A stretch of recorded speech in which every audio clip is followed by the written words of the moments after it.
Today we talk about Carnot cycle. Carnot cycle को हम discuss करने से पहले कुछ बेसिक डेफिनेशन देखेंगे, जिसके अंदर जो फर्स्ट डेफिनेशन हमारे पास है वो है साइक्लिक प्रोसेस। साइक्लिक प्रोसेस हमारे पास कौन सा प्रोसेस है?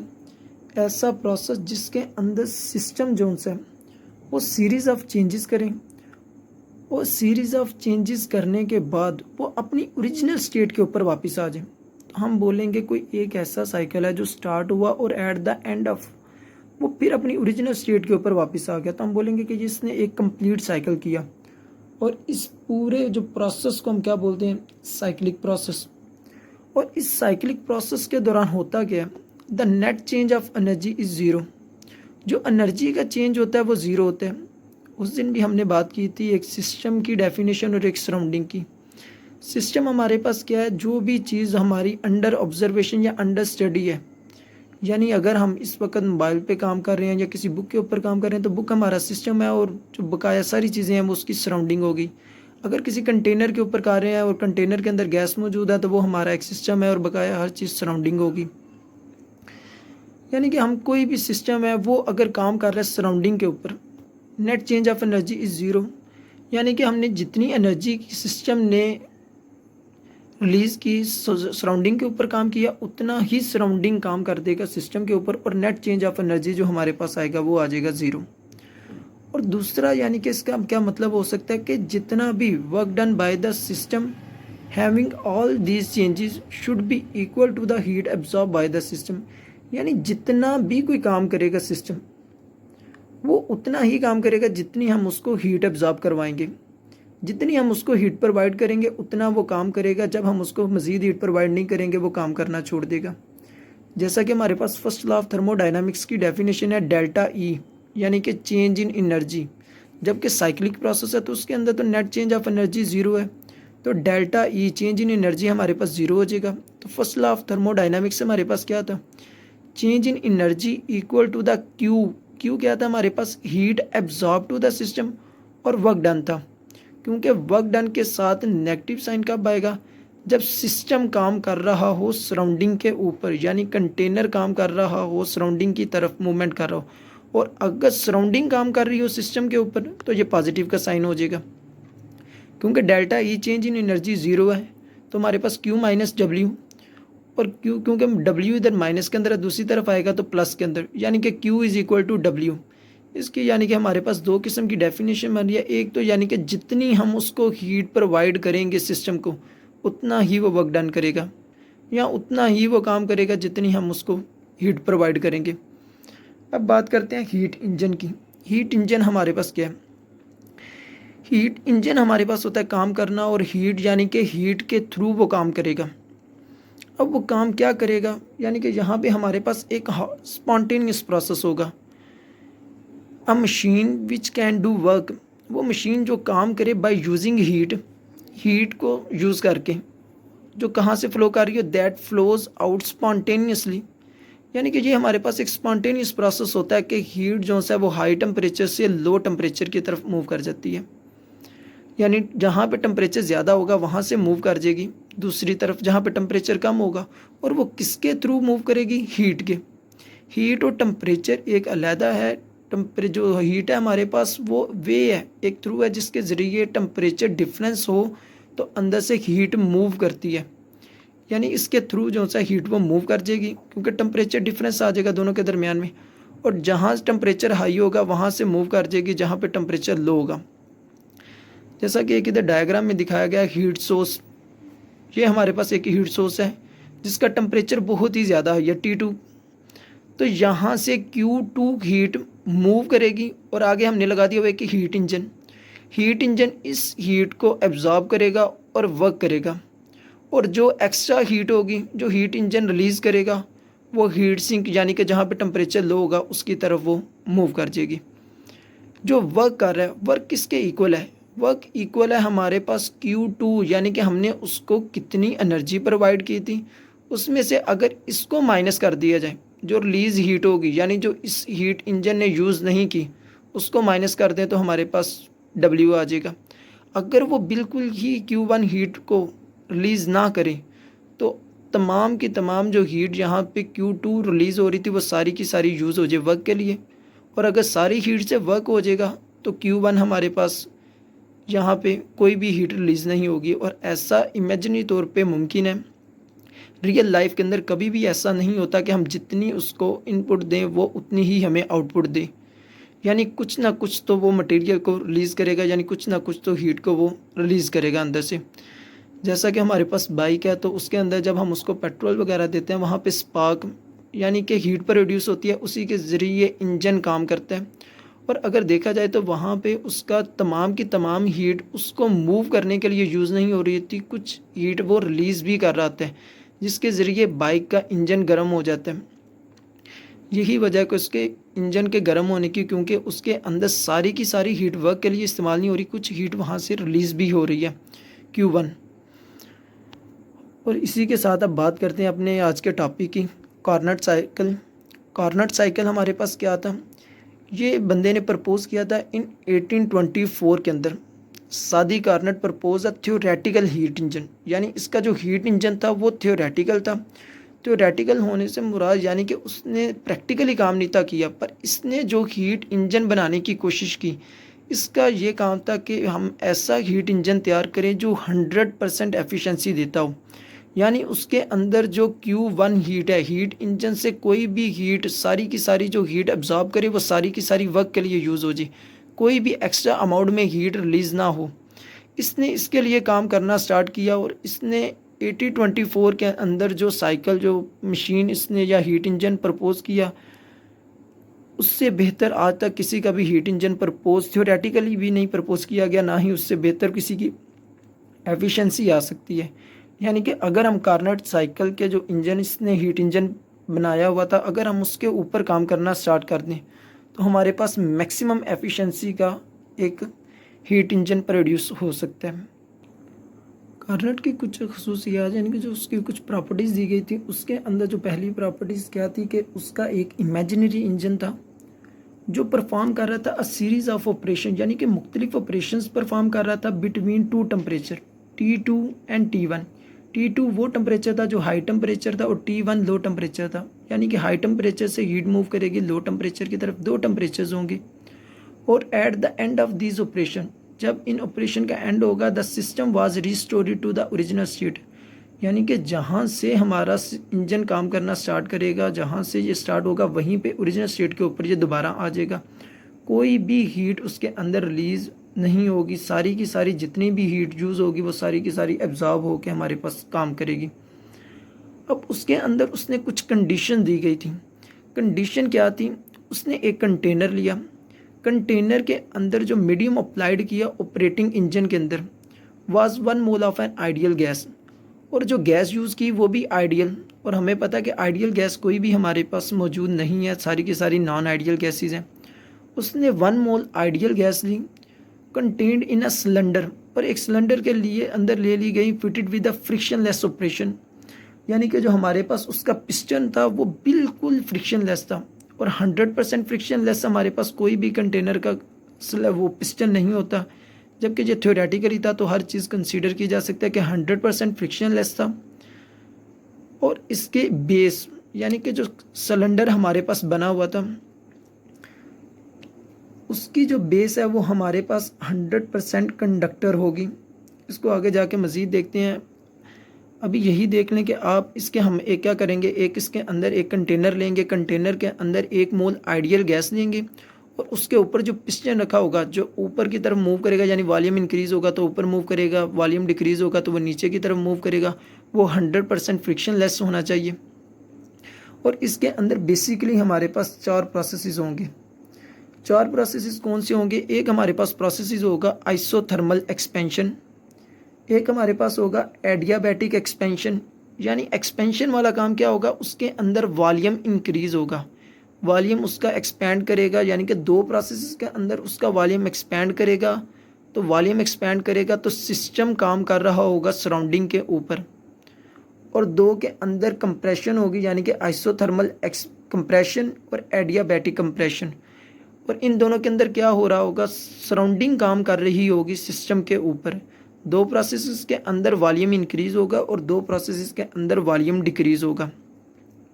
और दो प्रोसेसेस यानी कि आइसोथर्मल एक्सपेंशन और एडियाबैटिक एक्सपेंशन के अंदर हमारे पास work done by the system यानी कि सिस्टम काम कर रहा होगा सराउंडिंग के ऊपर, और दो प्रोसेसेस के अंदर work done on the system यानी कि सिस्टम के ऊपर दो प्रोसेसेस के अंदर काम कर रहा होगा। पहला हम देखते हैं इसका प्रोसेस जो हमारे पास दिया गया है, आइसोथर्मल एक्सपेंशन। आइसोथर्मल एक्सपेंशन हमारे पास बेसिकली क्या दिया गया, यहाँ पे यूज़ किया गया एक सोर्स एट टेम्परेचर T2। ये वो सोर्स है जिसके अंदर इन्फिनिट हीट की कैपेसिटी मौजूद है, यानी कि इतनी ज़्यादा हीट मौजूद है कि अगर इसमें से कुछ हीट अंदर से रिलीज़ भी हो जाए तो इस सोर्स के ऊपर कोई भी फ़र्क नहीं पड़ना चाहिए। यानी इसके अंदर से कुछ हीट मूव कर जाए तो इसका टेम्परेचर चेंज ना हो। Isothermal, iso mean same, thermal mean temperature, यानी कि आइसोथर्मल एक्सपेंशन वो होगा जहाँ पे टेम्परेचर सेम रहेगा, कांस्टेंट रहेगा, जितना भी यहाँ पे टेम्परेचर के अंदर कोई भी फ़र्क नहीं आएगा, यानी कि डेल्टा टी जो हमारे पास होगा वो ज़ीरो होगा। और यहाँ पे हमने एक कंटेनर लिया गया जिसका वॉल्यूम हमारे पास है V1। Q2 हीट जो सोर्स है उससे मूव करेगी V1 यानी कि कंटेनर के अंदर, और इसका वॉल्यूम V1 से बढ़ के पिस्टन मूव करेगा ऊपर की तरफ और चला जाएगा V2 के ऊपर, यानी ये पूरे का वॉल्यूम क्या होगा, V2 होगा। यानी ये बेसिकली दो कंटेनर है, एक कंटेनर लिया गया V1 के ऊपर और दूसरा लिया गया V2 के ऊपर। और इसकी जो कंटेनर की वॉल्स हैं ये दोनों 100% इंसुलेटिंग वॉल्स होनी चाहिए, यानी इसमें से कोई भी हीट ना बाहर मूव करे और ना ही अंदर की तरफ मूव करे, और जो इसकी बेस है वो 100% कंडक्टिंग होनी चाहिए, यानी ऐसा मटेरियल जहाँ से हीट 100% मूव कर सके, कोई भी अंदर रेजिस्टेंस ना आए। यानी कि यहाँ हमारे पास सोर्स T2 मौजूद है, उसमें से Q2 इसने हीट एब्जॉर्ब की। जैसे ही इसने हीट एब्जॉर्ब की, अब इसके पास दो कंडीशन थी। कौन सी कंडीशन हो सकती है, या तो इसके अंदर जो मॉलिक्यूल्स हैं वो अपनी इंटरनल एनर्जी बढ़ा लें और साथ में इसका कुछ काम कर लें, जो कि हमारे पास फर्स्ट लॉ ऑफ थर्मोडायनामिक्स भी है, यानी कि delta E is equal to Q minus W, यानी कि या वो इंटरनल एनर्जी कर लें हीट एब्जॉर्ब करके और साथ में वर्क कर लें। और यहाँ पे बेसिकली जितना वर्क हो रहा होता है उतनी ही वो नीचे से टेम्परेचर को एब्जॉर्ब करता है, यानी जितनी हीट एब्जॉर्ब करेगा उतना ही वो काम करेगा, इससे इसकी इंटरनल एनर्जी नहीं बढ़ेगी। ये सेम ऐसे ही है हमारे पास, जैसे हम उसको जितना वो काम कर रहे हैं, यानी कि सपोज करो यहाँ पे उसने अपनी इंटरनल एनर्जी यूज़ की और कंटेनर को थोड़ा सा ऊपर मूव कर दिया, नीचे से उतनी ही हीट एब्जॉर्ब कर ली जितनी वो लो होने वाली थी। फिर क्योंकि हमें पता है एनर्जी डायरेक्टली प्रोपोर्शनल है टेम्परेचर के, यानी जितनी एनर्जी कम होगी, अगर वो अपनी एनर्जी यूज़ कर रहा है तो एनर्जी कम होगी, यानी कि बेसिकली टेम्परेचर भी कम हो रहा होगा, तो वो नीचे से उतना ही टेम्परेचर यानी कि हीट एब्जॉर्ब करेगा और अपना टेम्परेचर मेंटेन कर लेगा। क्योंकि ये कौन सा प्रोसेस है हमारे पास, आइसोथर्मल एक्सपेंशन। आइसोथर्मल यानी कि सेम कंप्रेशन यानी सेम टेम्परेचर के ऊपर एक्सपेंशन होगी। यहाँ पे दिया क्या गया है, a cylinder contain 1 mole of gas having volume V1, जिसका वॉल्यूम हमारे पास V1 था। It has a heat reservoir, इसके नीचे एक हीट रिजर्वायर लिया गया जिसका टेम्परेचर हमारे पास T2 मौजूद है। इट एब्जॉर्ब हीट Q2, ये इसके अंदर से हीट को Q2 को एब्जॉर्ब कर रहा है from the source and expand, और बाद में एक्सपैंड कर रहा है, और एक्सपैंड करके वॉल्यूम इस टोटल का कितना हो जाएगा V2। इसमें इसने वर्क डन क्या किया है, in isothermal process change in energy, यानी कि डेल्टा E, उसने अपनी इंटरनल एनर्जी को इंक्रीज़ नहीं किया, जितनी उसने हीट एब्जॉर्ब की थी वो सारी की सारी उसने क्या किया, काम करना स्टार्ट कर दिया। इंटरनल एनर्जी चेंज इन, यानी कि इंटरनल एनर्जी का जो हमारे पास फार्मूला होता है बेसिकली वो होता है N यानी कि number of moles, CV molar heat constant at constant volume, और delta T change in temperature. जब हम इसको कर रहे हैं आइसोथर्मल प्रोसेसेस के ऊपर यानी कि सेम टेम्परेचर के ऊपर, तो डेल्टा T तो ज़ीरो हो जाएगा, यानी कि डेल्टा E भी हमारे पास बेसिकली क्या हो जाएगा, ज़ीरो। ये हमारे पास फर्स्ट लॉ ऑफ थर्मोडायनामिक्स दिया गया है, change in energy is equal to Q minus W। जब चेंज इन एनर्जी ज़ीरो है तो Q माइनस W, तो Q माइनस W यानी कि माइनस है तो दूसरी तरफ जाएगा प्लस, यानी कि Q2 वो जितनी भी नीचे से हीट को एब्जॉर्ब करेगा उतना ही वो वर्क डन करेगा। अगर वो बहुत ज़्यादा हीट को एब्जॉर्ब कर रहा है तो बहुत ज़्यादा वर्क डन करेगा, अगर वो कम कर रहा है तो वो कम करेगा, यानी कि जितना वो वर्क डन कर रहा है उतनी ही वो नीचे से हीट एब्जॉर्ब करेगा। यानी कि अगर ये सिलेंडर थोड़ा सा मूव करके ऊपर को जाता है तो नीचे से उतनी ही एनर्जी को ऑब्जॉर्ब कर लेगा, फिर थोड़ा सा वर्क करता है, फिर एनर्जी को ऑब्जॉर्ब कर लेता है, Q2 हीट अंदर से ले लेता है, फिर थोड़ा सा वर्क करेगा, फिर हीट को ऑब्जॉर्ब करेगा। और हमारे पास आइसोथर्मल एक्सपेंशन के अंदर वर्क का फार्मूला हमारे पास क्या है, बेसिकली फार्मूला होता है nRT। n क्योंकि हमारे पास 1 मोल लिया गया तो इसलिए 1 लिख दिया गया था।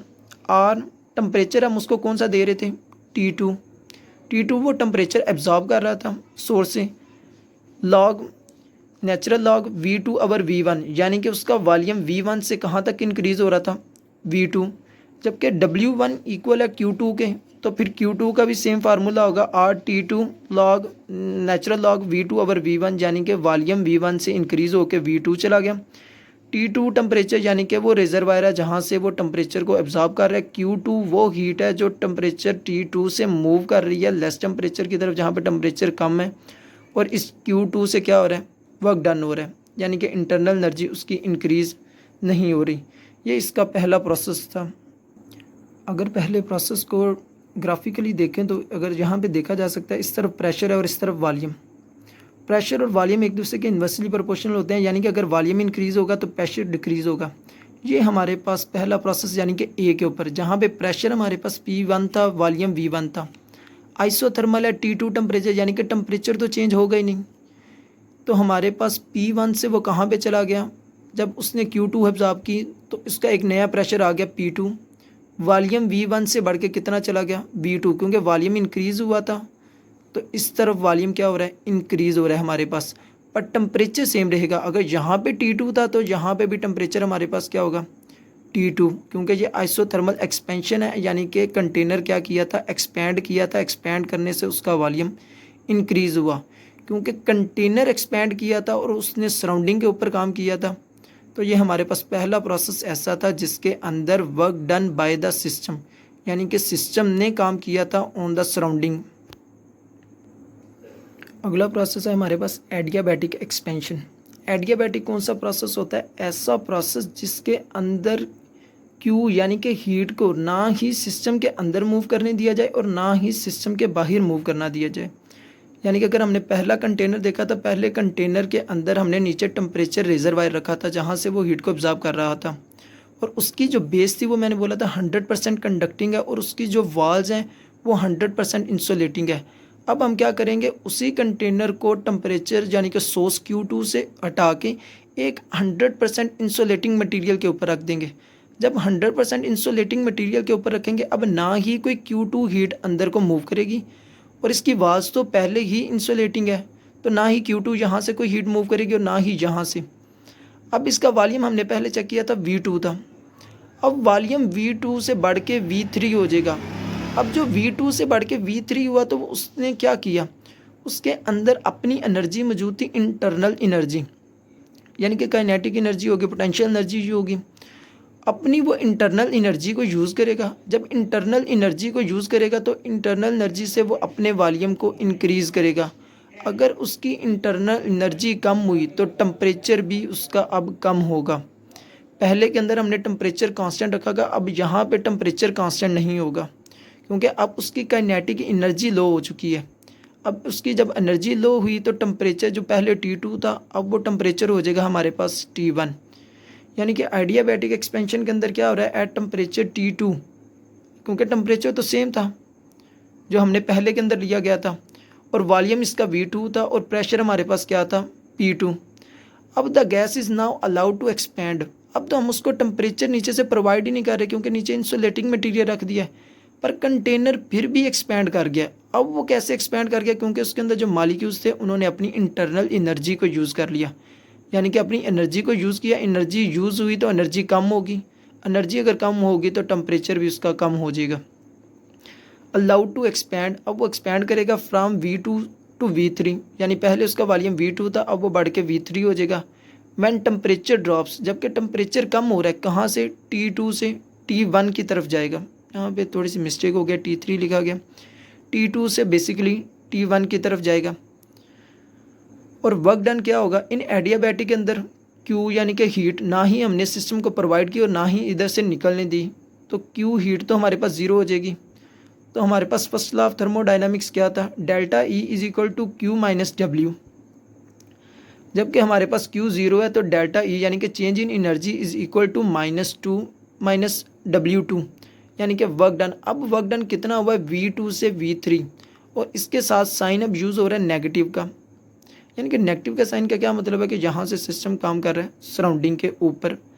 अगर हम वर्क को पॉजिटिव लेंगे तो फिर इंटरनल एनर्जी, यानी कि अगर हम इसको रिवर्स कर दें, इसको इस तरफ ले जाएं तो ये पॉजिटिव हो जाएगा, इसको इस तरफ ले जाएं तो नेगेटिव हो जाएगा। तो यानी कि W2 is equal to minus change in energy. तो चेंज इन एनर्जी के अंदर नेगेटिव साइन क्यों आया, क्योंकि पहले एनर्जी क्या थी, ज़्यादा थी, और बाद में वो एनर्जी हमारे पास क्या हो गई, कम हो गई। यानी कि E2 हमारे पास कम होगा, माइनस E1 ज़्यादा होगा। E2 की जब माइनस E1 के साथ साइन है तो वो पहले ज़्यादा थी तो वो बाद में कम हो जाएगी, यानी कि नेगेटिव का साइन यूज़ किया जाएगा। क्योंकि E2 जो उसकी इंटरनल एनर्जी थी वो कम हो चुकी हुई थी, E1 उसकी ज़्यादा थी, E1 के साथ माइनस साइन है तो हमारे पास इसीलिए ये माइनस के अंदर एनर्जी आ रही है। और डेल्टा ई यानी कि चेंज इन एनर्जी का फार्मूला एडियाबैटिक एक्सपेंशन के अंदर क्या होता है, एडियाबैटिक एक्सपेंशन के अंदर चेंज इन एनर्जी का फार्मूला होता है CV यानी कि molar heat constant at constant volume minus T1 minus T2।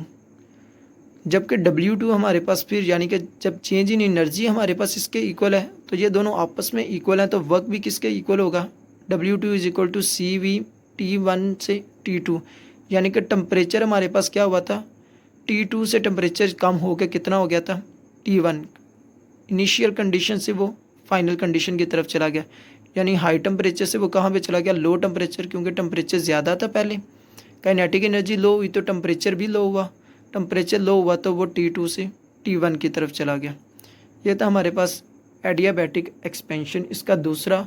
और इसके अंदर भी क्योंकि कंटेनर का वॉल्यूम एक्सपैंड कर रहा है, जब वो एक्सपैंड कर रहा है तो उसका वो काम कर रहा है सिस्टम सराउंडिंग के ऊपर। और अगले दो प्रोसेसेस के अंदर ये कंप्रेस करेगा तो सराउंडिंग काम कर रही होगी ऑन द सिस्टम।